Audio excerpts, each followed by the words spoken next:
This is Guadalajara, Mexico. And like all big cities, what lies beneath its streets is a labyrinth of pipes, cables, and tunnels. Normally out of sight and out of mind. Until the unthinkable happens. 206 citizens lose their lives. Now, using cutting-edge computer technology, we reveal exactly what went wrong. Disasters don't just happen. They're triggered by a chain of critical events. Unravel the fateful decisions in those final seconds from disaster.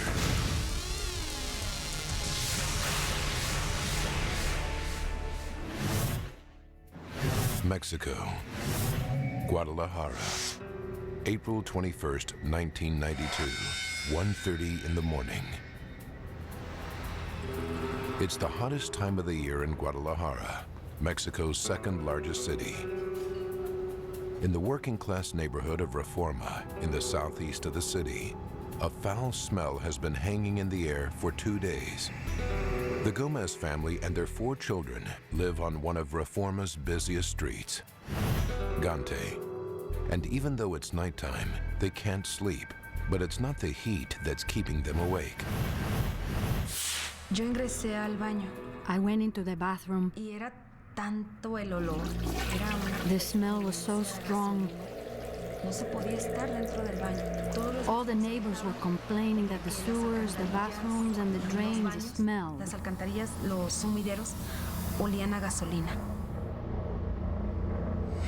7 o'clock that morning. 20 blocks away from the Gomez family, Socorro Rios begins working in her tortilla shop. Her neighbors think that the smell may be a gas leak coming from her kitchens. As a precaution, she calls the gas company. 2 engineers check out the problem and find nothing wrong, but the neighbors continue to complain, so she calls the gas company a second time. They came again and this time changed the regulator. Now supposedly everything was all right, but there was still a dreadful smell. I didn't know what to do, so I just ignored it. 10 a.m. Now it's not just the smell. People report seeing gas plumes coming out of manhole covers. Something is definitely wrong underground.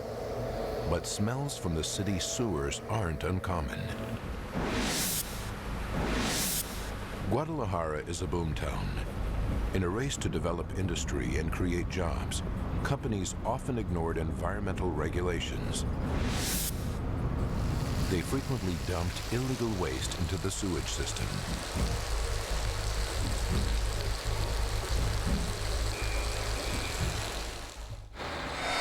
"1 p.m. The smell is getting worse.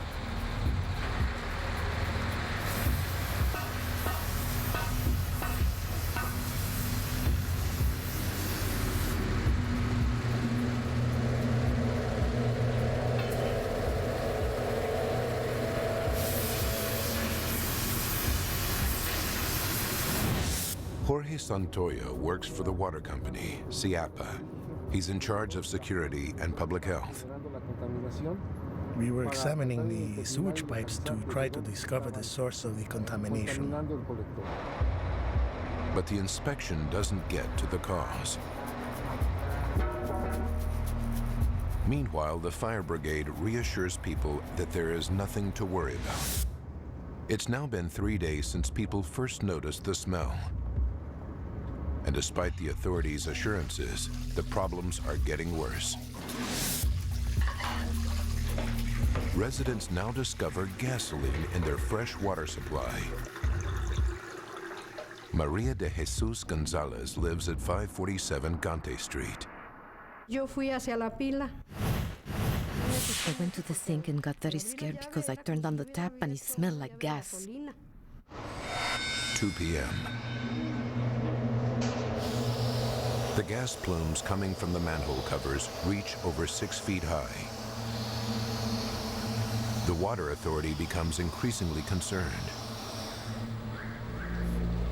When they test the gases in the sewer, the results reveal that an explosion is imminent. According to witnesses, one water authority employee advises residents to leave their homes. He warns them that the sewers beneath Gante Street are a time bomb waiting to explode. But the official line from city authorities is still, stay put and keep calm. Some local inhabitants are so worried, they venture into the rat-infested sewers to see for themselves.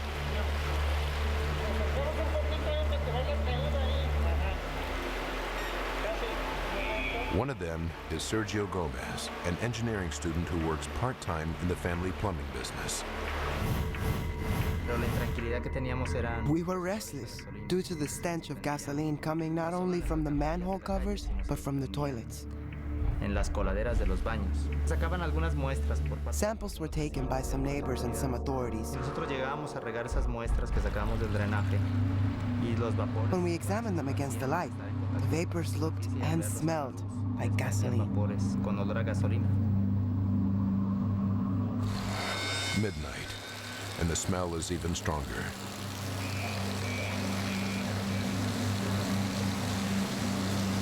The water authority is now very worried.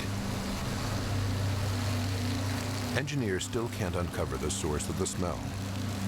Fearful of the imminent explosion, they pump large amounts of water into the sewer to dilute the gasoline. 9:40 a.m. on April 22nd. It's been nearly 4 days since the troubles in Reforma began. By now, there are so many complaints that the city's fire chief, Trinidad Lopez Rivas, gives a radio interview to calm people down. He insists that the situation is under control and that there is no risk of an explosion. His reassuring words are broadcast on the morning news. But the reality is very different.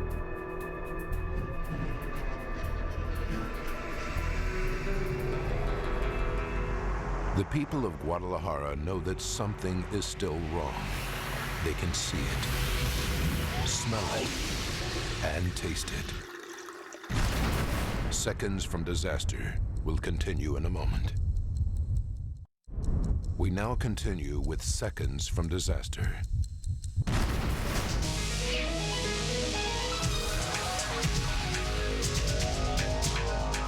Guadalajara, Mexico's second largest city. There's a dangerous buildup of explosive gas in the main sewer. For 4 days, people complain of the smell. They even report that gasoline is coming out of their bathroom taps. But despite their pleas, the city's fire chief, Lopez Rivas, insists there is nothing to worry about. Engineers from the Water Authority are trying desperately to locate the source of contamination. Their meter reading shows that the situation is critical. But even with this knowledge, Jorge Santoyo, who is in charge of security and public health, is powerless to order people to leave the area. The decision to evacuate was not ours to make. That should have been made by the firemen or the Civil Protection Agency, because they have the expertise to determine whether a situation is high risk or not. But no one is willing to give the order to evacuate. With nowhere else to turn, residents call a local radio station. Reporter Luis Fernando Loza rushes to the scene, shocked that no one is being told the truth. Claro que pudo haberse evitado. No one warned them. No municipal authority and no state authority took the responsibility of saying, we must get out of here. Nobody dared order an evacuation of this scale. This hadn't been done in the past, and there was a lack of knowledge about how to carry this out.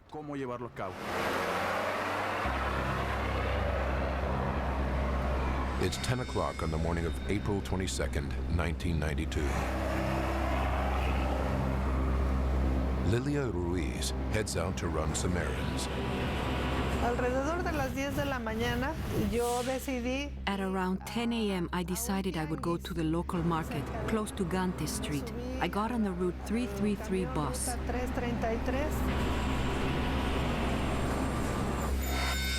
10:05 a.m.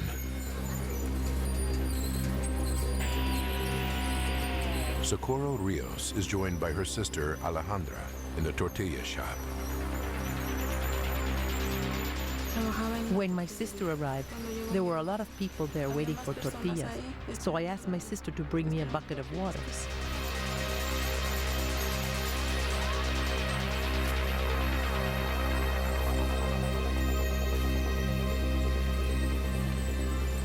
But since she had brought my breakfast with her, she said, "I will bring you some juice from across the street." I told her, no, fetch the bucket of water first.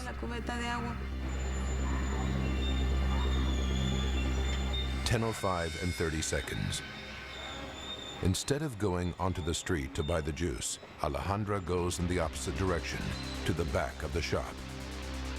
It saved her life.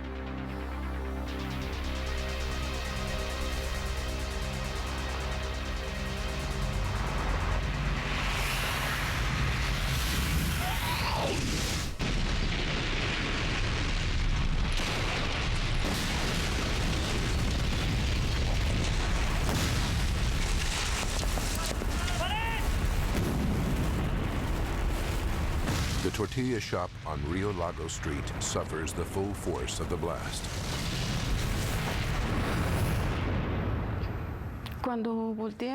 When I turned around, I saw a really bright light. I mean, extremely bright. And a boom so loud that I was completely blind and deaf.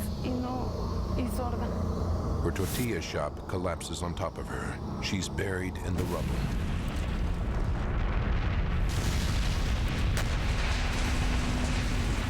The blast tears underground along the sewer line. 3 blocks away, the 333 bus is picking its way through the congested streets.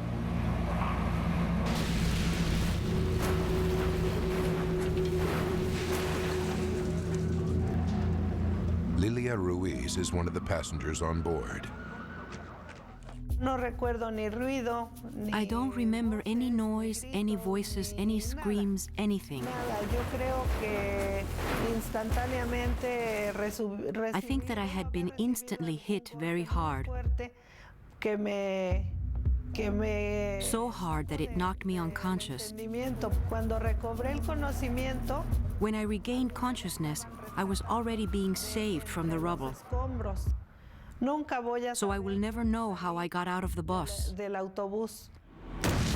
Where pavement and houses stood only seconds before, there is now a huge crater running along the street, filled with rubble. But this is just the beginning. The explosions roll down the sewer, destroying every street above. Sergio Gomez is at home on Gante Street with his family, preparing to celebrate his 25th birthday.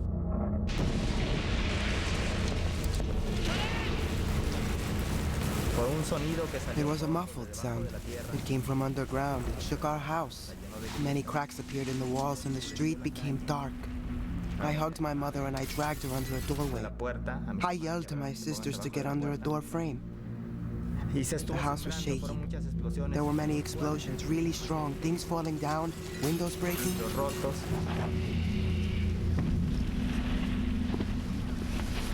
10:06 a.m. The first emergency calls start pouring into the Red Cross control room. One reports a crash. A bus has fallen into a ditch. The explosions continue. There's one at 10:10, one at 11:30.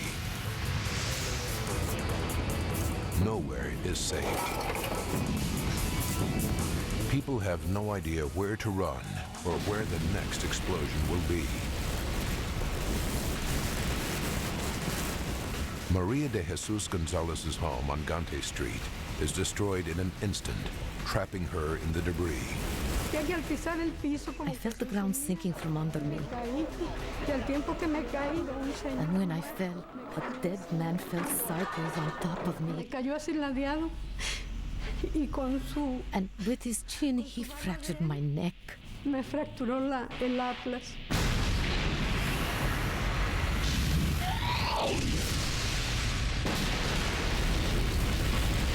The Red Cross is inundated with calls. A house has completely disappeared. Manhole covers are flying off. Injured people need help fast.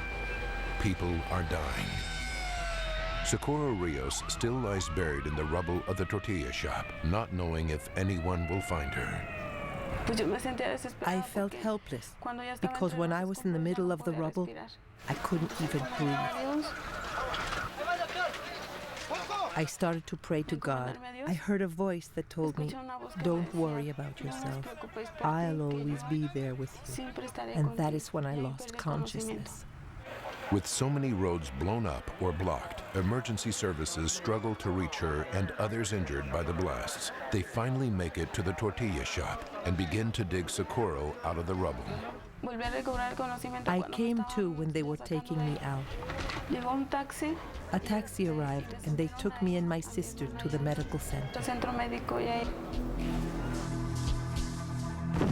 It is now 10:20 a.m., 14 minutes after the first explosion, and more blasts rip through the city. Many of the explosions are bearing down on Gante Street. Maria de Jesus Gonzalez is still trapped. She has a broken neck and can't move. But she can see what's going on around her. A small girl fell next to me, and then a paving slab smashed the right side of her chest. In that moment, she bled to death.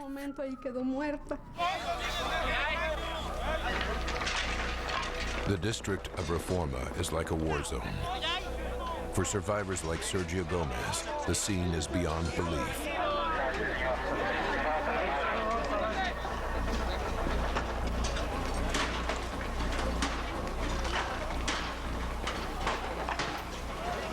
There were no houses. There was debris everywhere. Over an hour has passed since the first explosion, and still the blasts continue.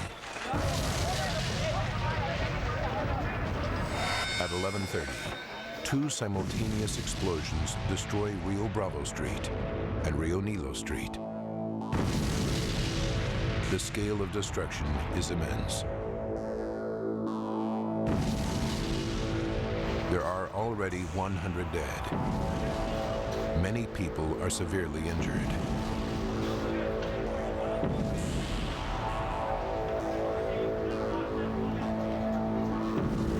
The explosions subside for a while, so rescue workers can finally get in. They search for survivors and rush the injured to the hospital, but the respite is short-lived. 2:20 p.m. A final blast rocks González Gallo, one of the main streets in Reforma. Satellite photos taken minutes afterwards reveal the scale of the catastrophe. The explosions have lasted for 4 hours and 14 minutes. The devastation runs for 5 miles along Gante Street, Rio Bravo, Rio Nilo, and all the way down to González Gallo. If this were New York City, it would be like an explosion had ripped out Broadway from Wall Street to Times Square. Jose Hernandez Clare is a news photographer who borrows a motorcycle and finds a way through the devastated streets to capture these amazing images. It seemed like a war zone. It had a great impact on me to arrive and see the level of destruction. It took me a few minutes to be able to react and go into action and take pictures.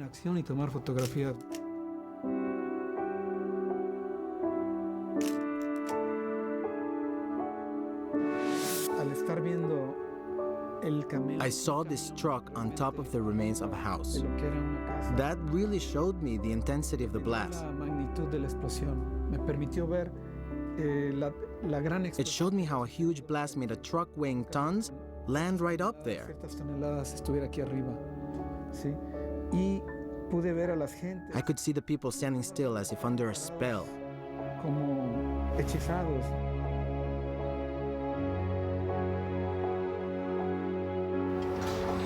5:11 p.m.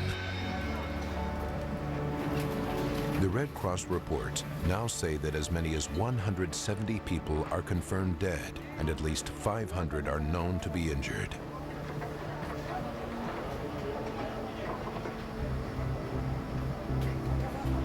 With so many wounded, the hospitals are filling up. Sporting arenas are turned into makeshift emergency shelters.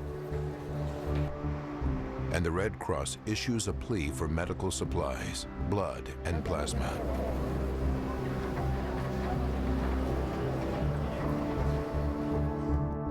One sports stadium is turned into a giant morgue.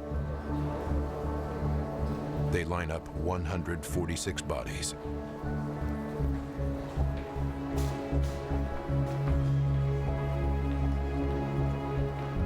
Survivors arrive, dreading that they'll find a missing loved one. They're warned by a sign at the entry that tells them, what you are about to see will be very painful, but we are here to help you in any way we can.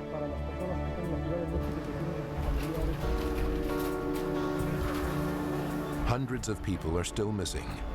Many rescuers dig with their bare hands, desperate to find anyone alive. Trying to help, some people bring in bulldozers to remove the wreckage, but it's too soon. Survivors are still buried in the rubble. In a daring act of bravery, Sergio Gomez and his friends lie down in front of the bulldozers to stop them. It didn't take long for the heavy machinery to arrive. They started to run bulldozers. They accelerated and moved, but we wouldn't move. Finally, instructions were sent. The authorities arrived, and then they stopped the machinery. At 10 that evening, the president of Mexico, Carlos Salinas, arrives in the disaster area. It takes him until dawn to walk through the devastated streets. He is stunned by the enormity of what he sees. Over 15,000 people are homeless, 1,440 injured, and 206 dead.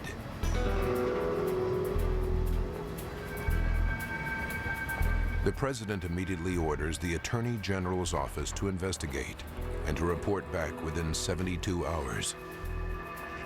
He wants to know the reason for the explosions. Now, by rewinding the events of that fateful day and by going deep into the investigation, we can reveal what really happened.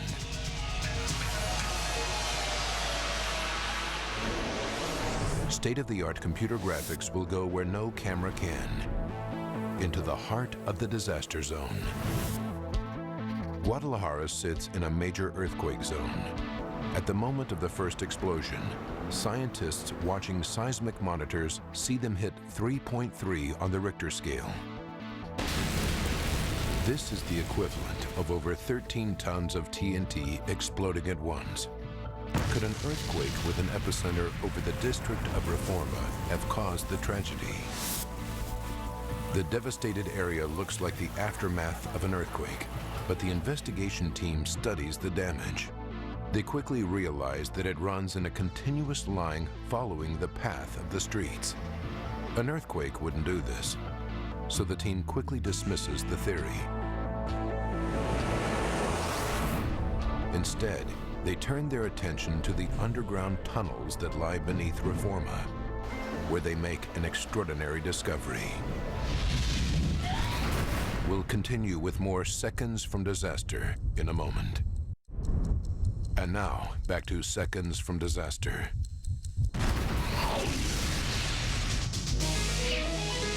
Guadalajara, Mexico's second largest city, has been ripped apart by a series of catastrophic explosions. There's something in the water. Now, using advanced computer graphics, we go into the heart of the disaster zone to reveal exactly what went wrong. The question now facing the investigators is what could have caused a series of explosions with the destructive power of an earthquake.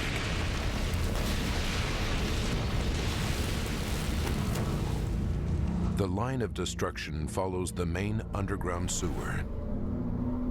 In the 3 days leading up to the blasts, many of the residents complained about the smell of gasoline. There must be gasoline in the sewers. But where did it come from? Reforma is an industrial area with over 40 factories and chemical plants nearby. The biggest is a refinery run by the state-owned oil company Pemex.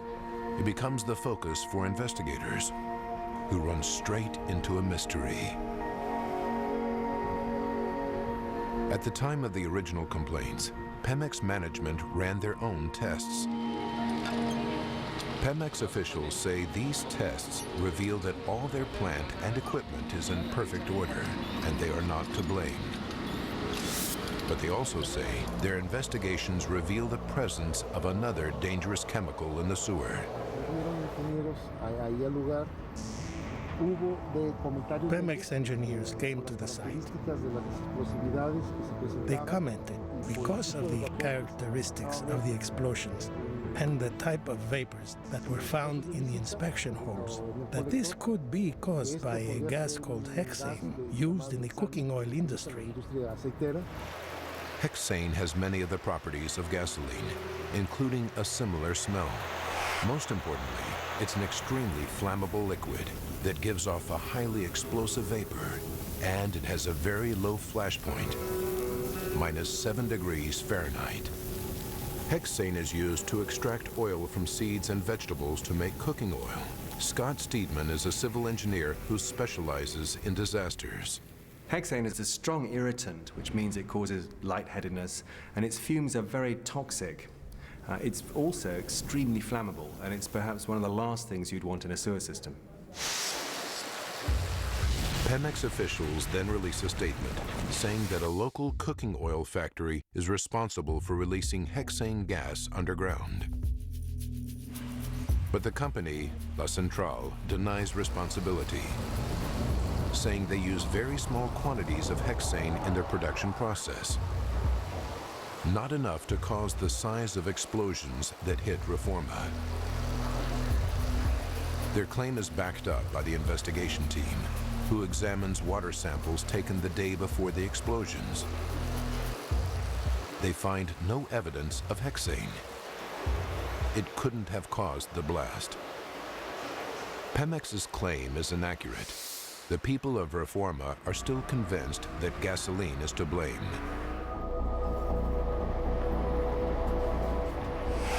They know this is not the first explosion in the area, and that there have been similar explosions in this very area in recent years.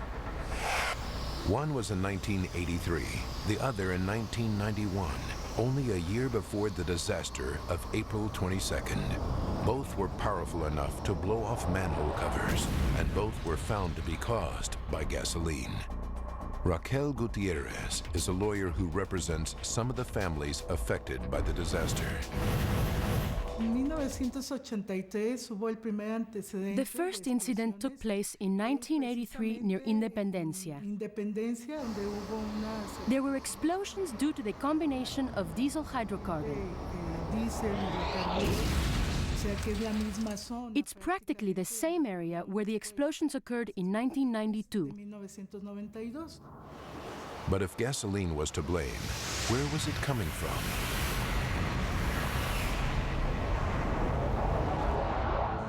Surprisingly, Guadalajara sits on top of a major gas distribution pipeline.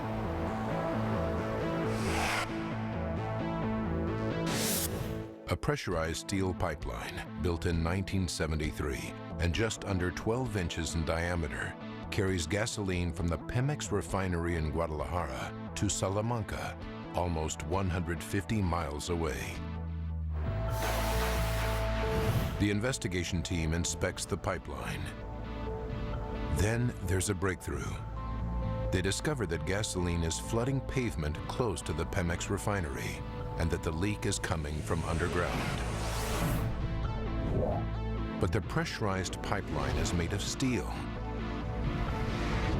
How could it fail? Guadalajara's underground network of pipes grew to service the booming economy. The result, a haphazard maze of overlapping pipes and cables that carry water and fuel. When investigators dig beneath the flooded pavement, they discover that a water pipe has been bent around the pressurized steel pipeline. At the point where they touch, there is a small hole where gasoline is leaking out. Different metals have different chemical compositions, and when they touch each other, certain metals, when touching other metals, can cause a chemical reaction to occur, and that can lead to corrosion of one or both of the metals. But how can the water pipe pierce the much tougher steel-reinforced gasoline pipeline? The water pipeline is made of iron coated in zinc. The gasoline pipe is steel. Together in wet ground, these metals destroy one another. Even though the hole is less than an inch wide, the pressure forces the gasoline to gush into the soil. It is estimated that over 150,000 gallons of highly explosive gasoline leaked into the soil, a huge amount of fuel. The leak in the gasoline pipeline is only feet away from one of Reforma's sewage tunnels. The fuel quickly spreads to surrounding soil and envelops the tunnel, seeping in through the cracks and entering the sewage system. But as if a contaminated sewer weren't bad enough, the leak seeps into the surrounding water pipes and enters Reforma's drinking water supply. Investigators now know how gasoline gets into the sewer and water supply, but they are still puzzled as to why there are so many explosions over a 4-hour period.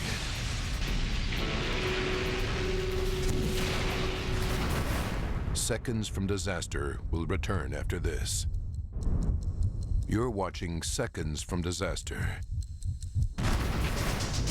A series of massive explosions devastates the Mexican city of Guadalajara. Investigators now know that a broken gasoline pipe is to blame. But why was there a series of explosions over the space of several hours instead of one massive blast? They discover that Guadalajara has been extending its light railway system by adding a new underground line. But engineers digging the new subway have hit a problem.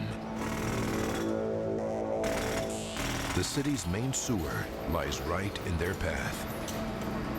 Construction of a new metro line meant that they had to divert the main sewer down and then up again, forming a U-bend under the metro line. Investigators then figure out that the pattern of explosions spreads south from where the sewer is diverted around the subway tunnel.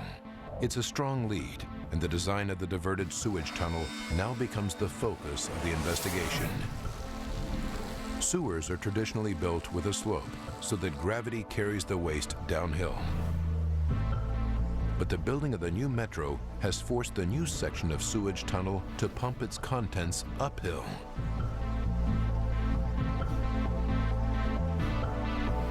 The pumps are only designed to drive liquid sewage, so the dangerous gasoline fumes build up and remain. Now this had very serious consequences because although fluid could pass down through the U-bend and out the sewer, fumes would be trapped upstream of the metro line. Upstream of the metro line is Gante Street, where the blocked gas backs up to and fills the sewer network in between. 3 days before the explosions, the residents of Reforma complain of the smell coming from the sewer. The smell was so strong. It was a really horrible stench of gasoline. 36 hours before the explosions, the gasoline vapor begins to concentrate. Some of it escapes through manhole covers and drains. The rest builds up in various parts of the sewer, forming highly explosive pockets of gas. These pockets exist all along the main sewer that runs under Reforma and in some of the small feeder pipes. As the gas fumes would back up in the main sewer, so the concentration of the gas would be higher in some places and lower in other places. So you might have branch sewers that were filled with fumes, or the main sewer itself. But with the different concentrations, the higher concentrations would explode first. 24 hours before the blasts, the smell spreads to the sewer outside the tortilla shop where Socorro works. The 4 days before, it smelled a lot like gas.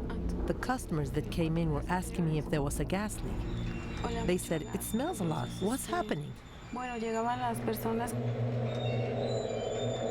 26 minutes before the first blast, the fire chief goes on the radio and insists there is no risk of an explosion.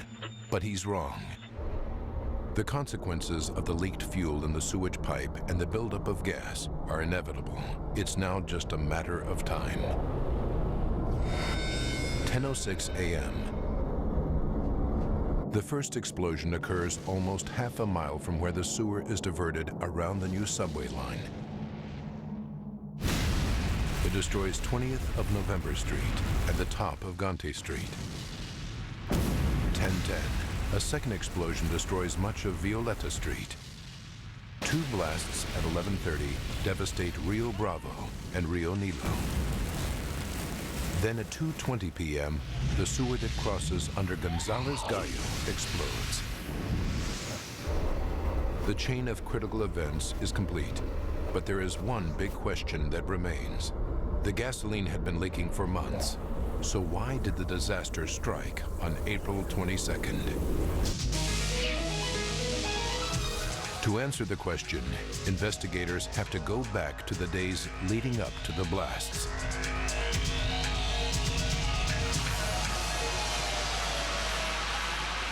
The answer comes from an unlikely source. On the night of April 18th, residents found it difficult to sleep, but not just because of the terrible smell coming from the sewers. The temperature in Guadalajara hits nearly 90 degrees. The high temperatures continue into the early hours of April 22nd.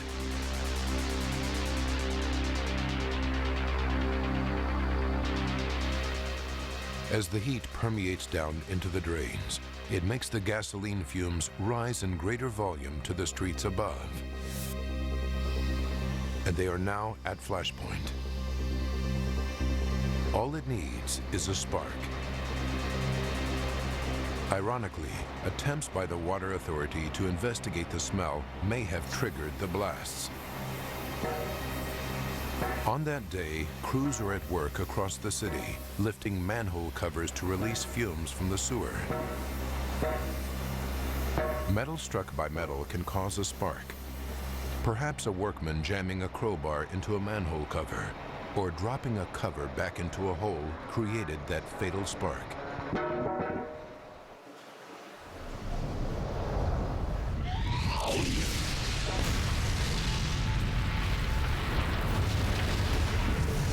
But the authorities' tests revealed there was also a high risk of explosion in the days leading up to the disaster. So why didn't they order an evacuation of Reforma and save hundreds of lives?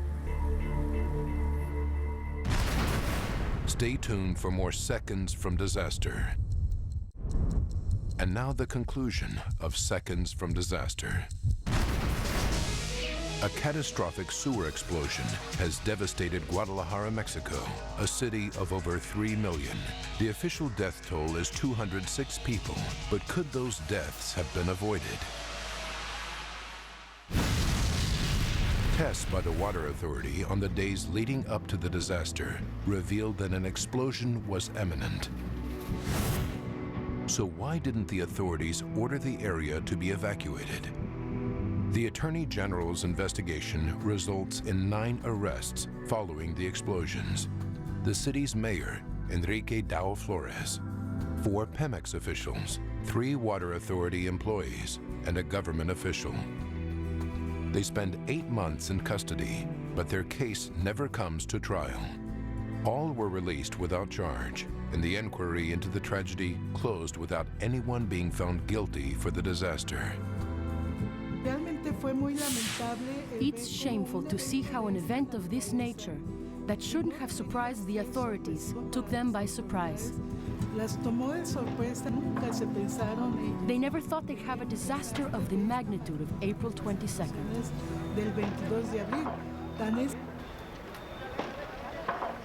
A mass evacuation could have saved the people of Guadalajara, but the police, the fire brigade, and everyone else in charge was unprepared to make the decision.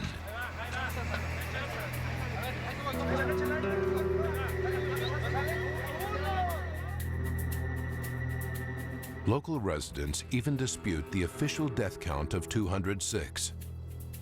No one is certain.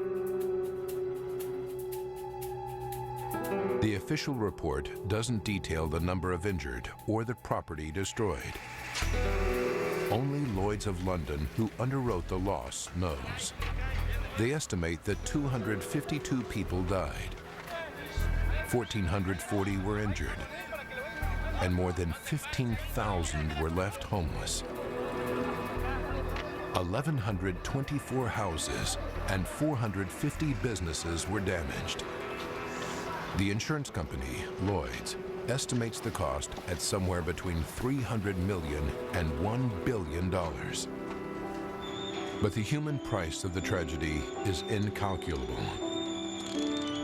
Socorro Rios fractured her skull and spine in the explosion. Now she cannot endure the pain of physical work and is only supported by her family. I can't work. It's not the same. I can't lift heavy things and have to rest a lot because of the constant pain. I always have to have my pills with me just to get through the day. Maria de Jesus Gonzalez broke her neck in the explosion. She wears a brace to support her head. But after 5 years, it's worn out, and she can't afford to replace it. I have always been told that my life is hanging by a thread because my neck is glued, and the brace is what holds my head. You might have noticed that my head leans sideways. It hurts so much. Lilia Ruiz lost her left leg. Once a year, she and most of the other survivors return to the scene of devastation to honor those who lost their lives at a mass dedicated to the victims.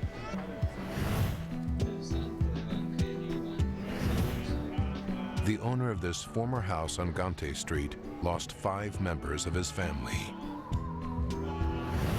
He has made a vow that he'll never rebuild it. The site will stand as it is, a permanent memorial to the victims.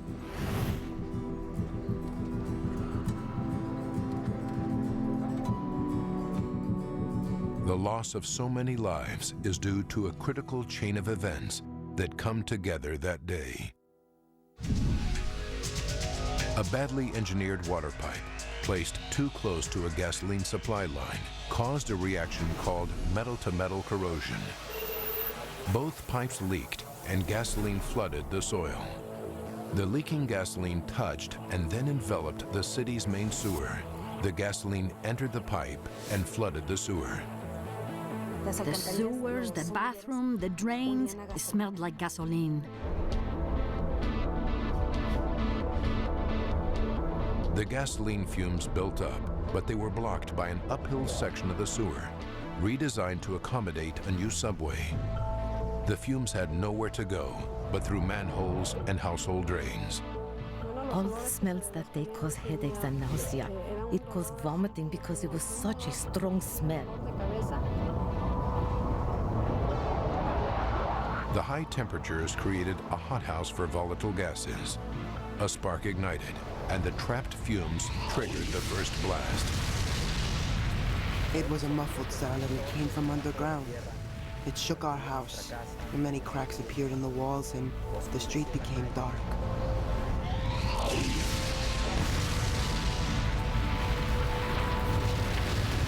Then, a series of explosions ripped through the sewer system, devastating nearly 5 miles of the city's streets. And after the tragedy, the Pemex oil refinery shut down, and Pemex rerouted the high-pressure gasoline pipe away from the city. Now, the old city of Guadalajara has a new sewer with a state-of-the-art monitoring system. It constantly measures the gases and toxins in the sewer to prevent such a tragic accident from ever happening again.